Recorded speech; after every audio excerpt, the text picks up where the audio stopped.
말씀드리는 건 아마 회계사님들이나 변호사님들께서 말씀드리는 것보다 좀 더 쉬울 것 같아요. 네, 그래서 가능하면 쉽게 한번 다시 설명드리겠습니다. 아까는 제가 크레딧에 대해서 말씀을 드렸고요. 지금부터는 저희가 이제 몰기지, 이제 집융자, 이제 어떻게 하면 집융자를 받을 수 있는지, 그리고 집융자의 어떤 내용들이 있는지, 이제 그런 거에 대해서 제가 이제 간단하게 말씀을 드리도록 하겠습니다. 일단 제가 오늘 지금 잠깐 제가 말씀드리고자 하는 것들은요, 이제 몰개지가 뭔지, 그리고 어떤 론 프로그램들이 있는지, 그리고 론은 어떻게 진행이 되는지, 그리고 이제 서류 심사 과정은 어떻게 되는지, 그리고 이제 그 외에 이제 지금 마켓에, 융자 마켓이 어떻게 지금 진행이 되고 있는지에 대해서 제가 한 30분 동안 짧게 먼저 설명을 드리고 또 질문을 받는 시간을 갖도록 하겠습니다. 일단 몰개지 그러시면 사람들이 굉장히 안 좋게 생각하시는 분들이 많으세요. 그리고 미국에서도 이제 몰개지라는 그 단어를 굉장히 싫어합니다. 그래서 지금 광고 보시면 알겠지만 몰개지라는 단어를 쓰는 그 광고 문구가 거의 없어요. 지금은 집융자 그러면 원래 그게 몰개지인데요. 이제는 홈론 이렇게 바꿨었어요. 지금 지난 한 4, 5년 동안 미국 경기가 굉장히 안 좋으면서 제일 먼저 타겟을 받고 손가락질을 받았던 사람들이 이제 저거든요. 융자였던. 네, 그래서 이제 몰개지라는 단어를 굉장히 싫어하고요. 예전에는 몰개지라는 것들이 굉장히 좋았어요. 이제 아메리칸 드림이다. 집을 살 수 있다. 몰개지를 받으면. 이랬지만 그 몰개지 때문에 경기가 나빠졌다. 그래서 몰개지라는 단어를 가능하면 저희들이 안 쓰고 싶어 하고요. 요새는 저희가 홈런이라는 단어를 많이 씁니다. 그래서 론 프로그램을 일단 가장 말씀을 드리면요. 가장 지금 많은 분들이 선호하시는 이제 고정이자 이제 론 프로그램이 있고요. 그리고 이제 보통 이제 저희들이 이러십니다. 이게 뭐 팔 이런 암이 아니고요. 그게 Adjustable Rate Mortgage라고 해가지고요. 앞에 보시면 ARM만 빼가지고 암이라는 몰개지가 있습니다. 말 그대로 변동이자예요. 뭐 5년마다 한 번씩 바뀌던 7년 아니면 10년 아니면 짧게는 3년 이렇게 해서 변동이자라는 프로그램이 있고요. 전보융자가 있습니다. 조자 같은 경우는 융자 금액입니다. 집 가격이 아니고요. 41만 7천 불이라는 융자 금액이 넘어가면 저희가 전보 융자라고 저희가 말을 합니다. 전보 그러면 일단 크잖아요. 이제 그 큰 융자 저희가 말씀을 드리는 거고요. 그리고 요새 가장 관심 많이 가져하시는 부분들이에요. FHA 융자라고 하는데 이게 이제 정부에서 내주는 융자 프로그램입니다. 그래서 FHA 융자가 있고요. 그리고 이제 VA는 이제 뭐 군인들이나 이런 경찰 이런 분들이 받는 게 이제 VA 론이고요. USDA라는 거가 있는데요. 이거는 그러니까 루럴 에어리아예요. 그러니까 약간 시골 동네에 있는 집들 이런 것들을 이제 USDA라는 인자를 통해서 받고 있고요. 그리고 요새 이제 가장 많이 신문 광고도 많이 보시고 이제 뉴스나 그런 데 많이 보시면 이제 할프라는 게 있는데 이제 하도 경기가 안 좋고 집들이 이제 언더와터라는 말 많이 들어보셨죠? 업사이드 다운 된다. 내가 갖고 있는 몰개지보다 내 집 관리가 너무 작아져서 이러지도 저러지도 못하는 분들을 위해서 이제 재융자해주는 이제 할프라는 이제 그 융자 프로그램이 바깥에 있습니다. 일단 먼저 제가 FHA 융자에 대해서 가장 간단하게 말씀을 드릴게요. 저희가 갖고 있는 FHA 융자 가이드라인이요. 그 종이수로 따지면 한 200장 정도가 됩니다. 그러니까 저희가 융자를 하려고 알아야 되는 그 상시라고 말씀드린 융자하는 사람들이 알아야 되는 난리지가 종이로 따지면 한 FHA 융자만 한 200장이 돼요. 그거를 제가 다 말씀드릴 수는 없고요. 그 중에 키가 뭐냐면 집을 사시는 분들이 일단 3.5%를 다운하면 정부 융자를 받으실 수 있다는 거고요. 그리고 이제 뭐 제가 640이라고 크레딧 스코어를 미니멈 크레딧 스코어를 적어놨는데요. 은행마다 가이드라인이 다 틀립니다. 이제 보통 나라에서 얘기하는 건 뭐 580까지도 해줘라 다 이렇게 얘기를 하지만 어느 은행도 이제 640점 밑을 내려가는 바로어에게는 크레딧 점수가 640점보다 낮으신 분들에게는 융자를 안 해주고 싶어 합니다. 그래서 아무리 나라에서 융자 조건은 이만하다라고 해서 아주 큰 박스를 그려놨는데요. 은행들이 그거를 다 해주려고 보니까 자기네가 나중에 손해를 많이 볼 것 같아요. 손님들이 막 페이도 안 하고 그래서. 그러면 큰 박스를 그린 내용에서 자기들이 이제 좋은 것만 골랐습니다. 은행들이. 여기 요 내용은 좋겠고 저 내용 좋겠고 그래서 그걸 다 만들어서 우리 은행은 이런 가이드라인으로 융자를 해줬을 때 우리가 몰개지 디폴트가 없겠구나. 손님들이 몰개지를 잘 내고 우리는 빌려준 돈을 회수할 수 있겠구나 라고 해서 자기들이 그림을 그립니다. 그래서 지금 대부분 크레딧 스코어만 얘기하자면 이제 한 640점 정도의 크레딧 스코어는 가지고 계셔야 이제 FHA 융자를 어디 가서든 한번 받아보실 수 있다라고 생각을 하시면 됩니다. 그 640은 아까 제가 바로 전 세션에 말씀드렸던 것처럼 크레딧 스코어가 3개가 있는데요. 3개 중에 가운데 점수를 씁니다. 내가 700점 크레딧이 하나, 650 하나, 630이 하나면 제가 융자 받을 때, 집융자 받을 때 쓰는 크레딧 스코어는 650입니다. 그러니까 3개를 넣어서 에버지 내는 게 아니고요. 3개 점수 중에 가운데 점수를 씁니다. 그 점수가 일단 640 정도는 되셔야 된다고 생각하시면 되고요. FHA 융자를 받다 보니까 나라에서 적은 돈에 다운페이를 하고 좋은 이자로 융자를 해줄 수 있게끔 만들어 놨거든요. 그러면 아까 말씀드렸던 것처럼 공짜는 없어요. 그러다 보니까 이자도 이자고 일단 나라에서는 정부 융자를 받고 싶으면 나한테 먼저 나라에다 돈을 내라고 해요. 이제 은행 입장에서는 이제 정부 융자를 해주고 나면 손님한테 그 론을 클로징을 하고요. 손님들 다 사인하시고 이제 키 받으시잖아요. 이제 집 융자 끝나시고 나서요. 그러면 이제 저희 같은 이제 은행은 이제 사인하시는 종이를 다 받고요. 이제 그걸 가지고 패키지를 예쁘게 만듭니다. 그 예쁘게 만들어서 그 허드라고 이제 FHA를 관장하는 이제 기관에다 보내요. 그럼 그거에서 너희들이 우리가 정해져 있는 룰 안에서 융자 잘 해줬구나 손님에게. 그럼 우리가 이거를 이제 보험을 들어줘요. 정부에서 저희 은행 그 융자 금액이에요. 그러면서 이제 저희한테 100% 돌려줍니다. 만약에 손님께서 디폴트를 내시면 그 돈을 저희 은행으로. 그래서 대신에 공짜는 없다. 손님에게 앞에서 1.75%의 그 론어마운트의 1.75%의 그 모기지 인슈런스 프리미엄을 받습니다. 이거는 한 번 내시는 거예요. FH 융자 받으실 때요. 그리고 다운을 30%를 하시던 50%를 하시던 3.5%를 하시던 정부 융자를 받으실 때는 매달 내셔야 되는 모기지 인슈런스가 있으세요. 이 모기지 인슈런스는 집이 불이 나서 뭐 홍수 때문에 뭐 이런 문제가 생겨서 집에서 보험받는 거 말고요. 융자 금액에 대한 보험금을 들게 합니다. 그게 이제 저희가 많이 듣는 단어 중에 그 PMI라는 건데요. 이제 그 매달 그거에 그 보험금을 내게 그 측정을 해요. 다운페이를 적게 했느냐 많이 했느냐에 따라서 그 레이트는 조금씩 틀립니다. 그러니까 그거는 이제 융자하시는 분한테 말씀을 여쭤보시면 그 내용을 가르쳐 말씀을 드릴 거고요. 그리고 모든 융자는 이제 예전 같은 경우에 한 5년 전에 마켓이 한참 좋았을 때는요. 은행마다 자기만의 가이드라인을 갖고 있었어요. 이런 손님의 퀄리피케이션이면 나는 융자를 해줄 수 있겠다. 이건 이제 은행 마음이었거든요. 내가 해주고 싶으면 해줬었어요. 그때는. 근데 지금은 정말 불행히도 뭐 융자를 하시고 싶어져도 융자가 어렵다 하잖아요. 그게 왜 그러냐면 그 어토매틱 언더라이팅 시스템이라고 해가지고 론을 저희가 융자 하시는 분들이 론 어플리케이션을 다 쓰세요. 그러면 그거를 이제 전산화되어 있는 시스템에다가 크레딧 점수랑 해서 다 엔진을 돌립니다. 그 엔진을 돌리면 거기에 그 쭉 내용들이 나와요. 이 사람은 이래서 융자가 되고 안 되고 이거 확인해보고 저거 확인해보라고요. 거기를 거치지 않고서 바깥에서 돌아가는 융자는 거의 없다고 생각하시면 됩니다. 그래서 지금 제가 말씀드리는 이유가 매뉴얼 언더라이팅이라고 해요. 누가 그냥 혼자 이 손님은 융자 될지 안 될지 이제 심사하는 사람이 이제 그 판단을 하는 거예요. 이제 이런 건 없어지고요. 다들 전산화되어 있는 시스템 안에서 이 손님이 융자를 받을 수 있는지 없는지를 판단을 하게끔 만들어버립니다. 그래서 그 AUS 시스템에 항상 손님의 모든 자료가 한 번씩은 이제 필터가 되게 되어 있습니다. FHA는 투자용 집을 구입하실 때 받으실 수는 없고요.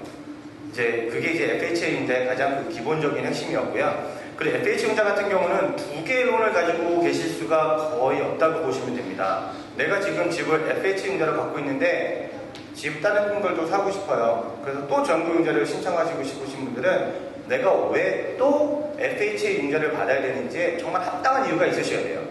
뭐 가족 숫자가 늘어서 방이 모자라든지 아니면 내가 윌로켓을 해야 돼서 이제 또 FHA 융자를 다시 받게 되든지 그런 합당한 이유가 있지 않고서는 FHA 융자는 한 분이 두 개를 받으실 수가 없습니다. 그러니까 그걸 염두에 두시면 좋고요.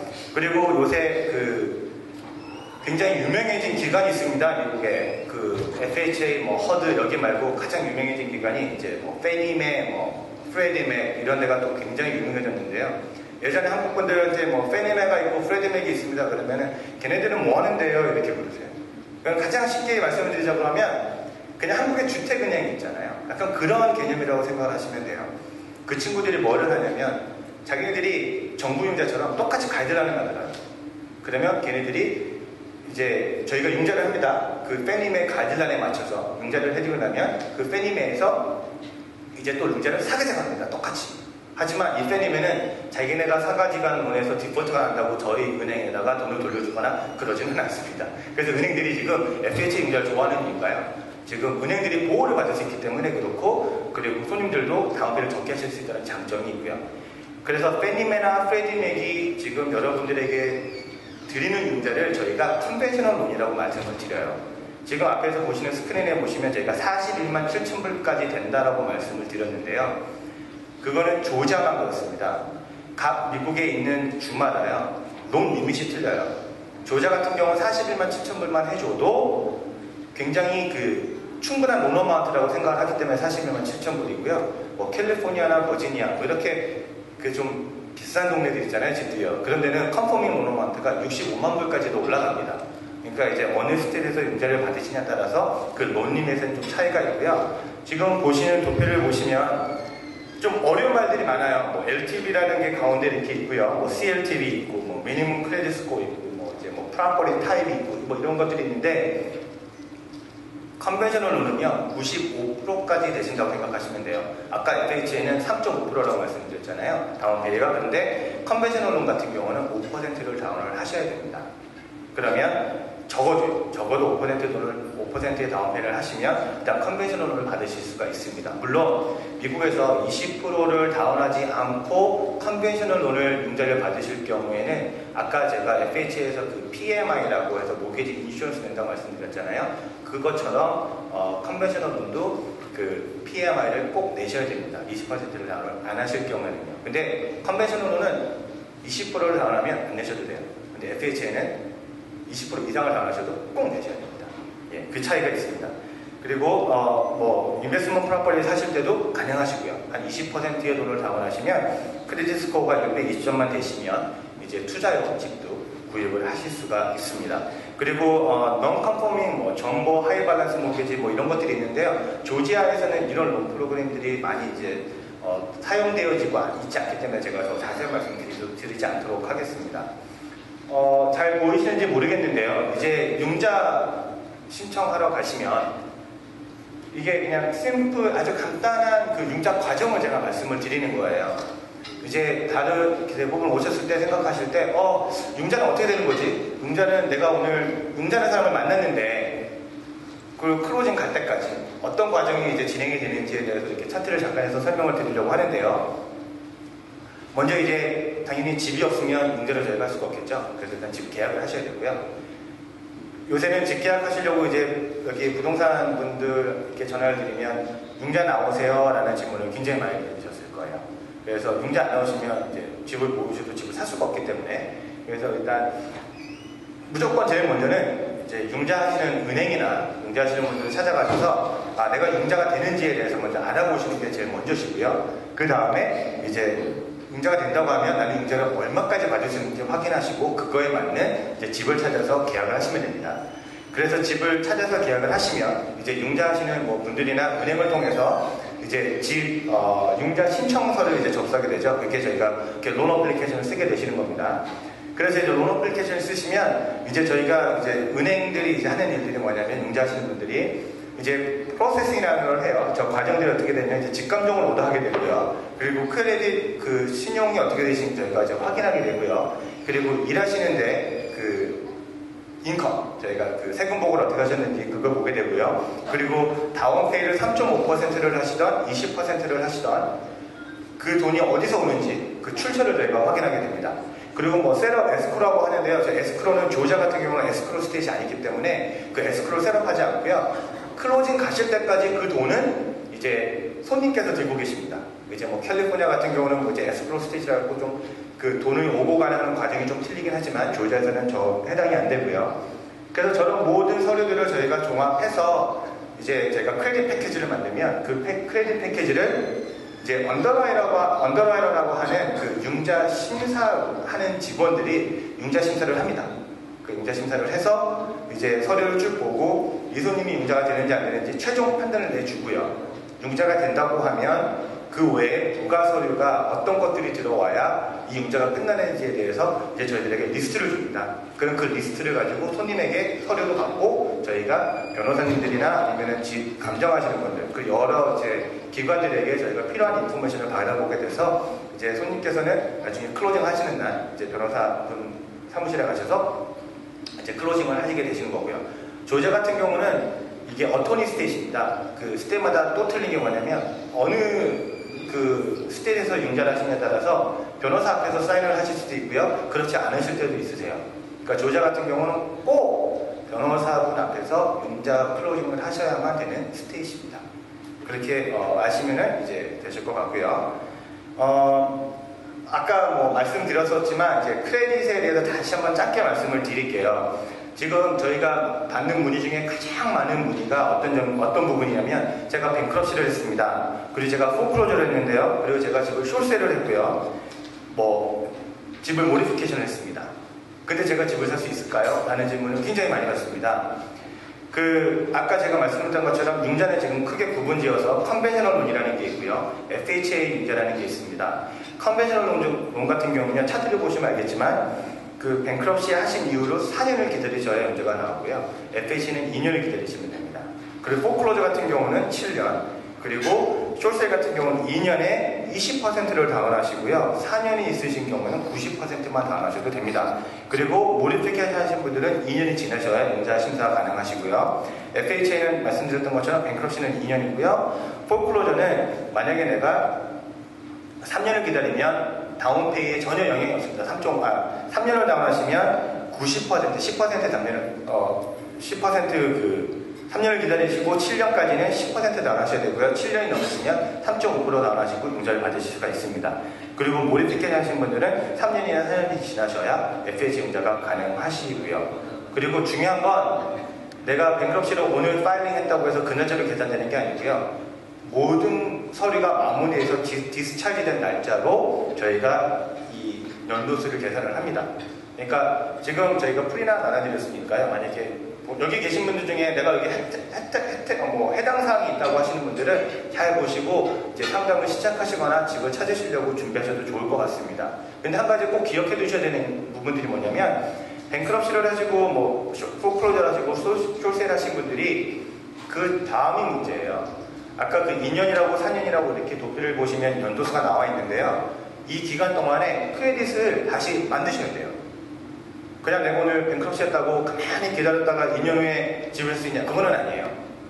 그러니까 뱅크럽시 하셨으면 2년 동안 어떠한 방법을 찾으셔라도 내가 크레딧을 다시 빌드업 하려고 아니면 리에스티블리시를 하려고 준비하고 있다는 모습을 은행에다 보여주셔야 됩니다. 그러니까 은행만 돈을 빌려줄 때 그러니까 월링리스라고 하잖아요. 내가 돈을 빌렸으면 갚으려고 하는 의지가 없는 사람들한테는 돈을 빌려주고 싶어 하지 않아요. 그래서 뱅크럽시를 하셔도 괜찮고 숄셀을 하셔도 괜찮고 포클로저를 하셔도 괜찮습니다. 하지만 그 이후에 크레딧 관리를 이제 시작을 하셔야 돼요. 그리고 그러면 포클로저 했는데 제가 크레딧 관리를 어떻게 합니까?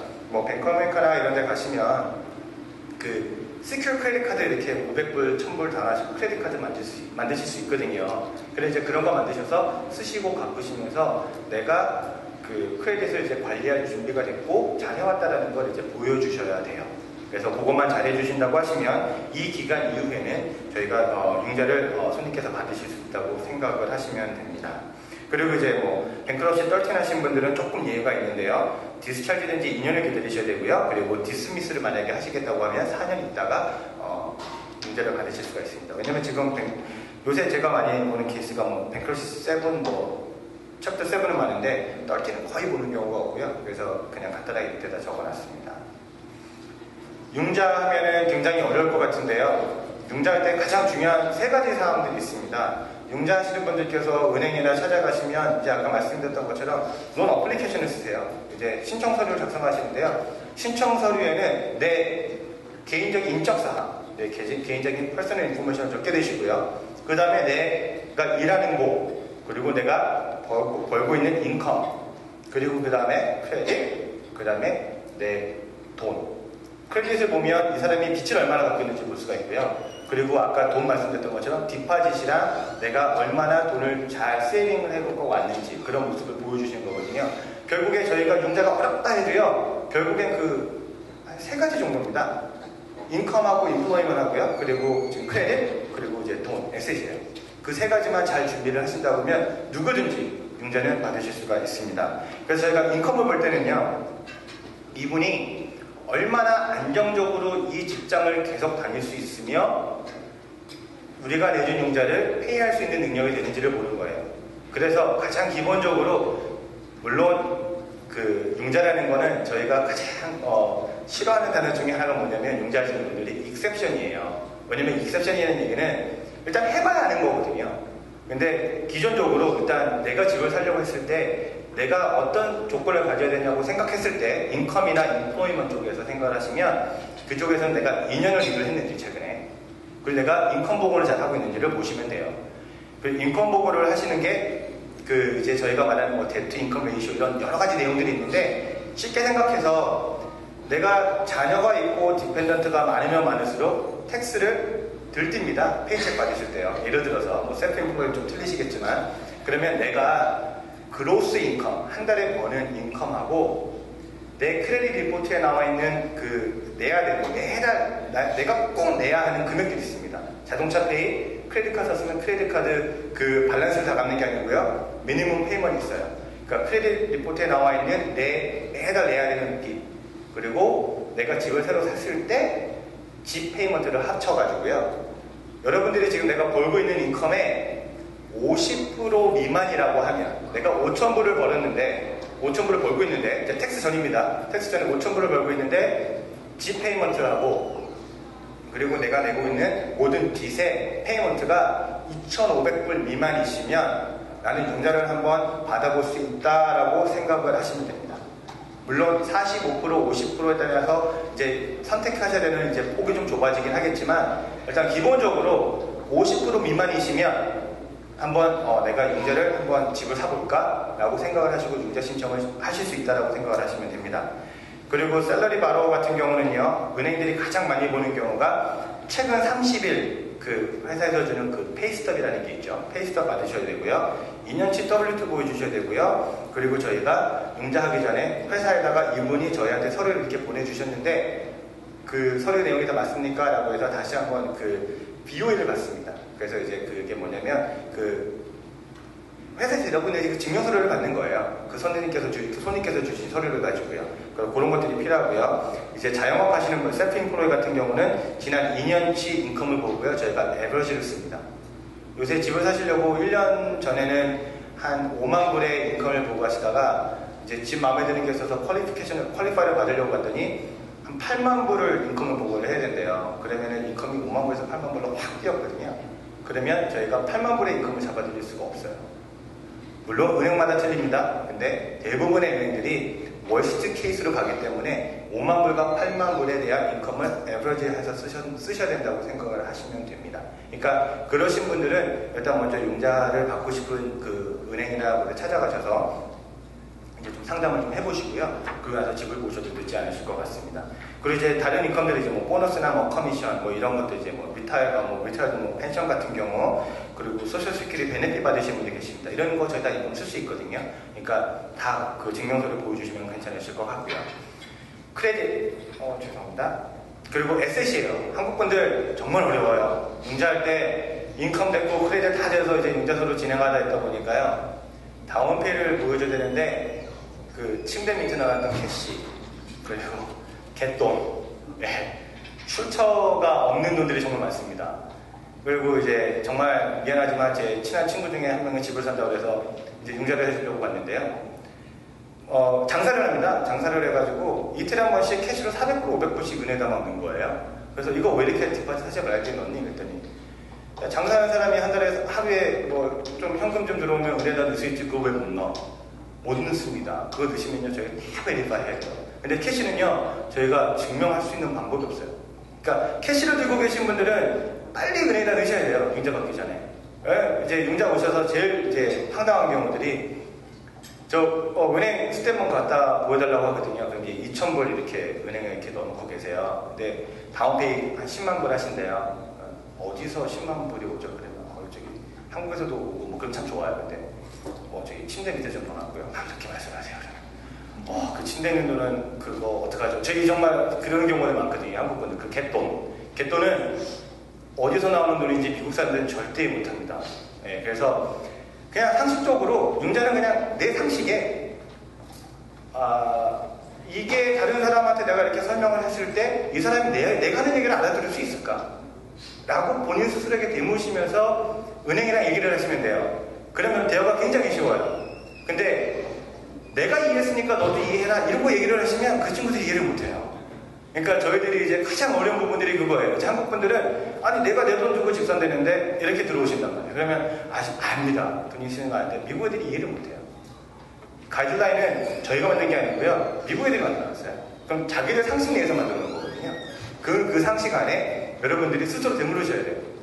그런 부분들이 있으시니까 항상 이제 캐시를 가지고 집을 사시려고 준비하시는 분들은 이제 은행에다가 조금씩 넣으시면서 관리 좀 해주시면 좋을 것 같고요. 그리고 두 달치 뱅크 스테이트먼트를 요새는 꼭 봅니다. 은행이 두 달치 뱅크 스테이트먼트를 보면서 월급은 제때 잘 들어가고 있는지, 그리고 또 다르게 갑자기 집을 사기 위해서 누구한테 돈을 빌려다가 입금을 하진 않았는지, 이제 이런 내용을 봅니다. 왜냐면 아까 제가 말씀드렸던 것처럼 인컴의 50%에 대해서 내가 익스펜스가 있으면 인정을 받을 수가 있는데요.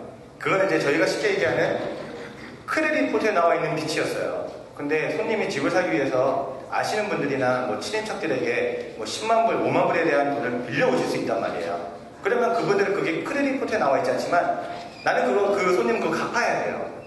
그러면 미국 사람들이 생각하기에, 서류 심사하는 사람들이 생각하기에 갑자기 5만 불이라는 돈이 갑자기 들어왔네. 그럼 이 돈은 뭐야? 또 갚아야 되는 돈 아니야? 라고 생각을 한단 말이에요. 그래서 어떠한 금액이 은행에 디파짓 되는지를 보고 묻습니다. 출처가 어떻게 되는지. 만약에 갚아야 되는 돈이라고 생각하면 융자 안 넣으실 수 있거든요. 또 빚이 늘어나는 거니까요. 그런 이유 때문에 저희가 그 은행 스테이트먼트를 다 보게 되고요. 그리고 인베스트먼트 갖고 계신 분들 계시잖아요. IRA나 401k 이런 스탁 같은 거 가지고 계신 분들도 인컴 에셋으로 쓰실 수 있거든요. 그러니까 이제 그런 부분들도 이제 이렇게 생각하시면 되고요. 한국 분들에게 가장 이제 이렇게 많은 부분들이 기프트예요. 이제 선물이라고 하는 거죠. 다운페이를 선물로 받습니다. 부모나 자식이나 누구에게든지 돈을 받아서 기프트 레터를 해주시면 그 돈은 저희가 특별한 다른 출처 없이 저희가 그 돈을 쓸 수가 있습니다. 그래서 한국 분들이 가장 많이 하시는 이제 방법이 이제 그 기프트라는 거죠. 그래서 이제 그런 부분들이 좀 있으니까 이해해 주시면 되고요. 저희가 이제 융자하시는 분들이 가장 어려운 부분들이, 그리고 그 부동산 하시는 에이전트들이 저희들에게 이제 전화를 먼저 옵니다. 이런 손님 만나서 집 보여드렸고 융자 되신다고 말씀드렸습니다. 근데 계약금을 거시잖아요. 500불이든 1000불이든 많게는 5000불이든 계약금을 거실 때 이 계약금을 어떻게 하는 게 좋을까요? 캐시어스 책을 끊을까요? 머니오더를 끊을까요? 아니면 퍼스널 책을 쓸까요? 왜냐면 그 어니스머니 책은요, 저희가 어디서 나왔는지 그 출처도 봐야 되고요. 보통 은행들이 그 캔슬 책을 받습니다. 그 캔슬 책이라는 얘기는 돈이 디파짓 되면 책이 캔슬돼서 앞뒷면이 다 이제 스탬프 찍혀서 오는 거 있잖아요. 그걸 다 봤기 때문에 어니스머니도 저희가 출처를 꼭 묻습니다. 그 계약금을요. 그러니까 계약금 쓰실 때 어디서 그 계약금이 왔는지 보셔야 되고, 디파짓이 되고 나면 저희가 그 베리파이를 해야 되기 때문에 은행 가서 그냥 캐시 가서 1000불 주고 캐시어 책 만드시고 이러시면 안 돼요. 그러니까 그런 부분들 잘 또 기억해 두셨다가 실수 없으시는 게 나으실 것 같아서 말씀드리는 거고요. 이제 직감정서, 어프레저리라는 게 있잖아요. 직감정서에는 이제 손님들은 모르세요. 하지만 이제 융자하는 은행이 융자를 해줄 때는 일단 손님도 중요하지만 우리가 빌려주고 있는 이 담보물이 어떤지를 또 봐야 돼요. 그래서 이제 직감정서를 오더하게 되고요. 보통 이제 직감정서 같은 경우는 한번 저희가 리포트를 받으면 90일 정도 쓸 수가 있습니다. 그러니까 오늘 이제 집 사시려고 오셔서 아니면은 이제 일을 하다 보니까 쇼실이랑 어플이 안 나서 계속 융자가 이제 클로징이 딜레이 되시잖아요. 그러면 이제 어프레저를 오늘 만에 하셨다면 오늘부터 30일 동안에 안에만 클로징을 하시면 그 어프레저 리포트는 실 수가 있고요. 그리고 이제 은행마다 조금씩 이제 그 직감정서를 보는 가이드라인이 조금씩 틀리기는 하지만 가장 저희가 많이 보는 스탠다드가 뭐냐면 최근 6개월 안에 내가 지금 살려고 하는 집의 반경 1마일 안에 어떤 집들이 얼마에 팔렸는지 저희가 꼭 봅니다. 적어도 3개의 그 프로퍼티를 저희가 찾고요. 뭐 저희가 찾는 건 아니지만 집값평가가 찾아오고요. 그리고 2개의 리스팅을 찾습니다. 이 집과 비슷한 집의 그 집들이 최근 제가 말씀드렸던 것처럼 최근 그러니까 원마일 그 레디어스 안에 그 반경 안에 그 어떻게 리스팅이 되어 있는지 그것도 저희가 봅니다. 그래서 이 집이 우리가 해주려고 하는 그 융자 담보물이 확실한지를 보는 거예요. 그래서 이제 보시면 되고요. 요새 같은 경우는 인베스트만 하시는 분들이 많이 그 홀테 가서나 이래서 집을 뭐 5만 불에 사셔서 10만 불에 파시는 경우들이 있는데요. 그런 경우를 저희가 이제 플리핑이라고 합니다. 내가 들어가 살지 않고 뭐 캐시로 집을 사서 바로 한 달 안에 집을 되돌려 파는 경우. 이런 것 같은 경우도 융자를 받으실 수도 있지만 융자가 나오기가 좀 까다롭습니다. 왜냐면 너무나도 어비어스하게 누가 한 명이 모든 그 이익을 혼자 다 보는 거거든요. 나라에서 이건 별로 안 좋아요. 그래서 그거 보고 저희가 플리핑이라고 얘기를 하는데요. 플리핑이라는 것들이 요새 많이들 보이고요. 그리고 이제 그 뭐 가이드라인을 얘기하자고 하면 거기는 이제 뭐 셋 가이드라인은 없어요. 완전히 은행마다 이 집을 사고 파는 거 허락을 해주겠다 안 해주겠다는 은행 마음입니다. 그래서 이제 그런 부분들은 만약에 이제 부동산 분들이나 상담을 하시다가 얼마에 사서 얼마에 팔렸는지 대한 것들은 다시 한번 확인을 해보시는 게 좋습니다. 마지막 셀러가요. 그리고 지금 이제 융자도 이제 사건 사고가 굉장히 많았었거든요. 그래서 지금 미국에서 예전에 융자하시는 분들은 굳이 라이센스가 없어도 융자를 하실 수가 있었어요. 근데 지금 이제 라이센스를 전부 다 뮤화하고 있기 때문에요. 뭐 이제 저 같은 경우나 이렇게 융자를 하시는 분들이 전부 다 이제 개인적으로 예전에는 이제 보통 회사에 오너만 라이센스가 있으면 누구든지 융자를 할 수 있었는데 지금 이제 은행에 소속되어 있지 않은 직원들은 꼭 나라에서 주는 그 라이센스를 받아야만 지금 융자를 할 수가 있습니다. 그래서 이제 그런 것들이 좀 많이 바뀌어서 이제 손님들께서 이제 그 집을 사시면서 융자 사기 당했다라는 말씀 많이 하시거든요. 그러니까 그런 것들 때문에 이제 나라에서 좀 관리를 하려고 그래서 이제 이런 시스템을 만들어놨고요. 만약에 이제 융자 하시는 분이 융자를 하면 그 융자가 페이오프 될 때까지 그 융자 서류를 진행했던 직원이 그 융자에 대해서는 책임을 져야 됩니다. 그래서 이제 그 기록이 이제 데이터베이스에 남아서 끝까지 가지고 가고 있기 때문에요. 융자 하시는 분들도 지금은 손님을 굉장히 이렇게 안 되시는 분들한테 굉장히 차갑게 안 된다고 말씀 많이 드려요. 왜냐면 괜히 안 되는 분 했다가 뭐 나중에 잘못되면 자기도 이제 손해보는 것들이 있기 때문에요.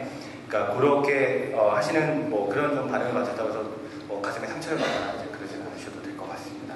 그리고 뭐 페니메에서 이제 그 재융자 프로그램들이 많이 있어요. 재융자 프로그램들이 많이 있는데 그런 재융자 프로그램들은 직접 이제 내가 지금 몰개지를 갖고 있는데 이자가 너무 높아요. 그래서 요새 이자 좋다는 얘기를 많이 들어서 어떻게 재융자를 받고 싶은데 뭐 크레딧도 좋고 인컴도 좋은데 내가 집 발료가 너무 안 나와서 내가 갖고 있는 융자 금액보다 그런 분들은 이제 은행, 가까운 은행이나 아니면 여기 이제 융자하신 분들한테 찾아가셔가지고요.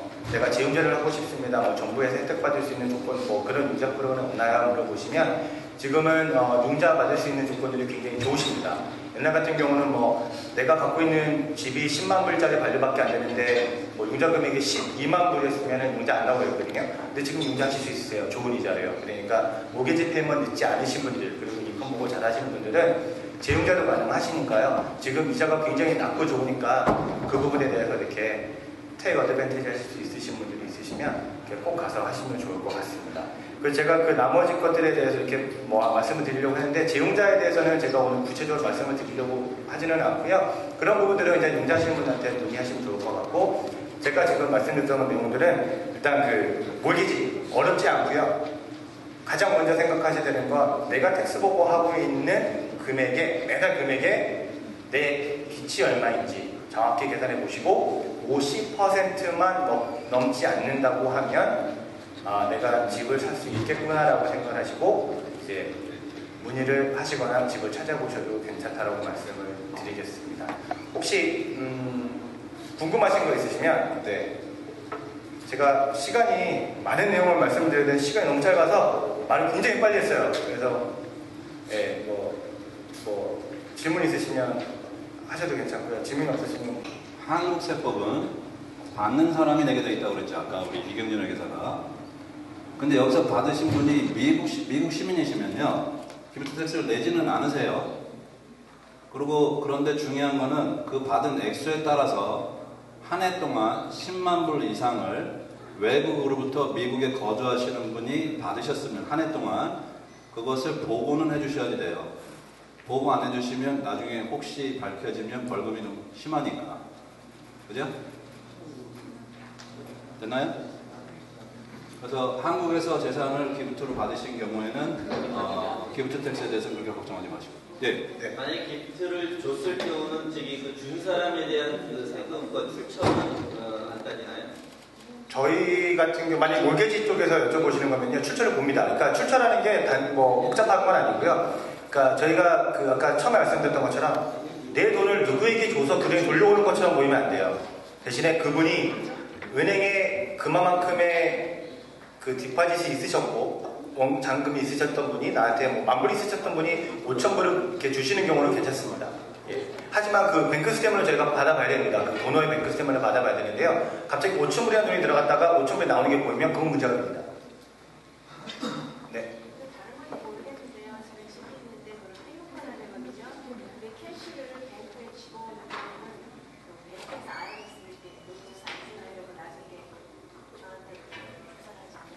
회사님. 우리 원래 알고 지내는 사이니까 편하지. 근데 갑자기 현금이 은행에 디파짓이 되시면 일반적으로 10,000불입니다. 10,000불이라는 캐시가 은행으로 들어가면 그것은 이제 그 은행 그 레귤레이션에 의해서 IRS로 은행 직원들이 은행에서 보고를 하게 돼 있어요.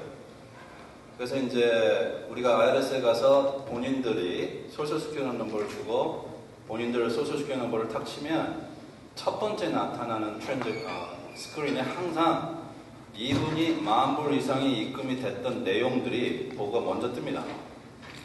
그래서 그것 때문에 무슨 문제가 되는 건 아니고 그렇다면 본인들을 와서 한번 검토해 보겠습니다 라는 확률이 높아지실 거예요.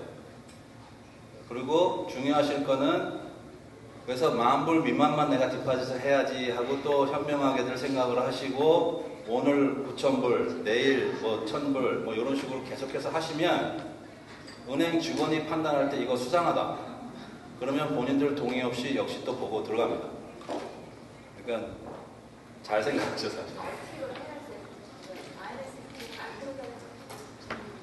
그 질문은 제가 이 공개석상에서 대답해서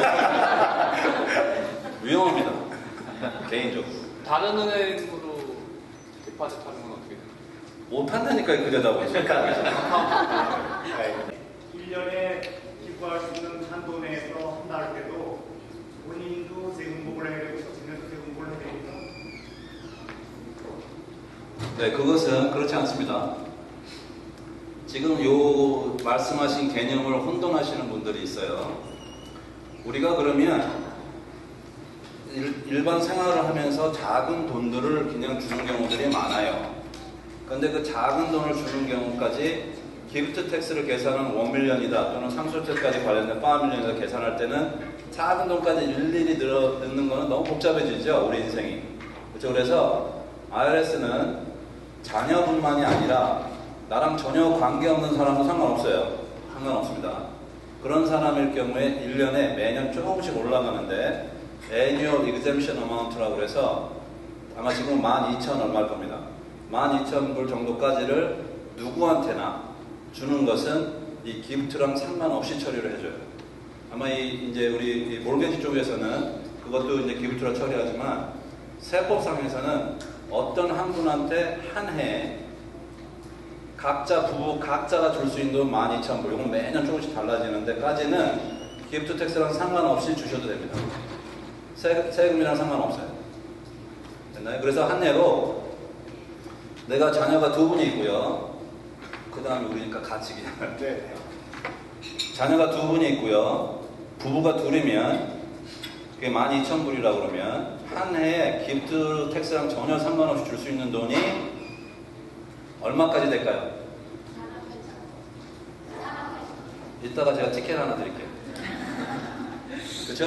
그래서 상당히 그걸 잘 이용하시면 그게 우리가 상속 플래닝 중에 넘버 원이 바로 그거 사용하시는 겁니다. 그래서 항상 우리가 언제 이 세상을 빠이 할지 모르겠지만 매년 얼마씩 맥시멈씩 그것을 넘겨주셔서 내가 나중에 어떤 내 인생이 끝날 때 내 재산을 5밀리언으로 낮춰놓는 거가 굉장히 좋은 상속 플랜 중에 하나고 지금 말씀하신 내용이 넘버원 플랜이에요.